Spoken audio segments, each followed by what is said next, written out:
अब हमको समझना है इसमें से सीरीज सर्किट कौन सा है और पैरेलल सर्किट कौन सा है। तो देखिए हमको देखना होता है नोड। क्या होता है नोड? नोड को कैसे समझेंगे? तो नोड को समझने के लिए हमको देखना होता है करंट कैसे चल रही है। तो देखिए यहाँ पे करंट चली पॉजिटिव टर्मिनल से शुरू होगी, तो पॉजिटिव टर्मिनल से चली, क्या यहाँ पे कोई दूसरा रास्ता दिख रहा है? नहीं, करंट को ऐसे ही मुड़ना पड़ेगा। ठीक है, तो आप देखिए करंट मींस इलेक्ट्रॉन, ठीक है, नंबर ऑफ इलेक्ट्रॉन तो करंट दिखा रहे हैं। अब क्या यहाँ पे इलेक्ट्रॉन को कोई दूसरा रास्ता दिख रहा है? नहीं, उसको ऐसे ही जाना पड़ेगा। अच्छा मानिए यहाँ पे 10 इलेक्ट्रॉन थे, तो 10 के 10 इलेक्ट्रॉन ऐसे गए, फिर 10 के 10 इलेक्ट्रॉन ऐसे गए क्योंकि दूसरा कोई रास्ता नहीं है, फिर 10 के 10 इलेक्ट्रॉन इधर मुड़ गए क्योंकि दूसरा कोई रास्ता नहीं है। इस रेजिस्टेंस वायर पे गए, 10 के 10 इलेक्ट्रॉन फिर इधर आ गए, ठीक है, फिर इस रेजिस्टेंस वायर पे गए, फिर 10 के 10 इलेक्ट्रॉन इधर आ गए, और यहाँ पे गए, कोई दूसरा रास्ता दिख रहा है? नहीं, इधर ही आना पड़ेगा। ठीक, यहाँ पे कोई दूसरा रास्ता दिख रहा है करंट को? नहीं, करंट को ऐसे ही मुड़ना पड़ेगा, मतलब इलेक्ट्रॉन्स को ऐसे ही आना पड़ेगा, और 10 के 10 इलेक्ट्रॉन यहाँ पे पहुंच गए। ठीक है ना, तो आपने देखा इन इलेक्ट्रॉन्स को कोई दूसरा रास्ता इस पूरे सर्किट के अंदर नहीं मिला, एक ही रास्ता था, उसी में चलना था। ठीक है, तो जब ऐसा होता है तो वो हो जाता है सीरीज सर्किट। ठीक है, में देखिए अब ये जो मैंने डॉट बनाया हुआ है इसका मतलब बैटरी का एक सिरा यहाँ पे है, तो जैसे ही करंट यहाँ से निकला, अब करंट को मतलब मान लीजिए फिर से 10 इलेक्ट्रॉन है। ठीक है, अब इन 10 इलेक्ट्रॉन को 3 रास्ते मिल गए।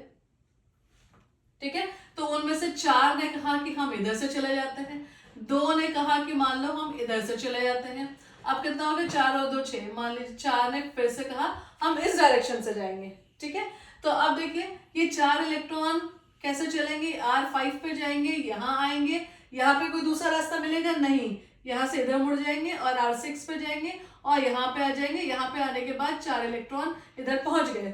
ठीक है, तो अब देखिए ये जो 4 इलेक्ट्रॉन चल रहे थे, मान लीजिए मैं इसको 4 4 नहीं करती हूँ, हम थोड़ा कंफ्यूज हो जाएंगे, हम इसको कर देते हैं 3 इलेक्ट्रॉन इधर है, 2 इलेक्ट्रॉन इधर है, एंड देन 5 इलेक्ट्रॉन यहाँ पे है, तो नंबर से हमारा कंफ्यूजन थोड़ा कम हो जाएगा, है ना।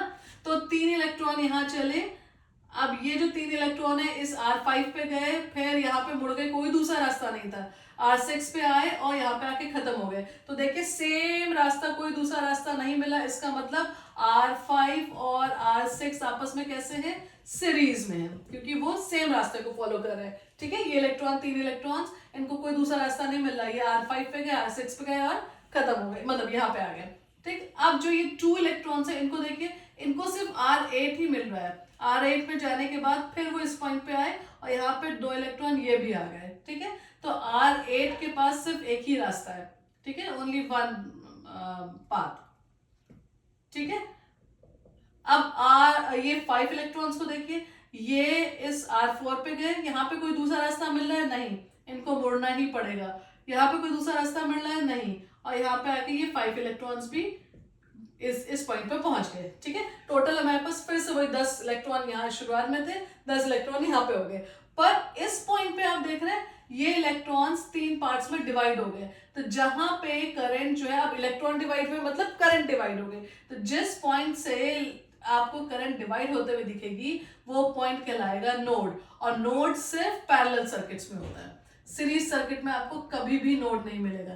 कंपेयर करिए इन दोनों को, ये जो नोड यहाँ पे है ये सीरीज सर्किट में दिखाई दे रहा है? नहीं, ये नोड ऐसे यहाँ पे भी है जहाँ पे सारा खत्म हो गया, यहाँ से शुरू हुआ, ऐसा कुछ भी आपको यहाँ पे सीरीज में नहीं दिखाई देगा। तो जहाँ पे नोड्स होते हैं वो क्या होता है? करंट डिवाइड होती है वहां पे, और वो क्या होता है? पैरेलल सर्किट होता है। ठीक है ना।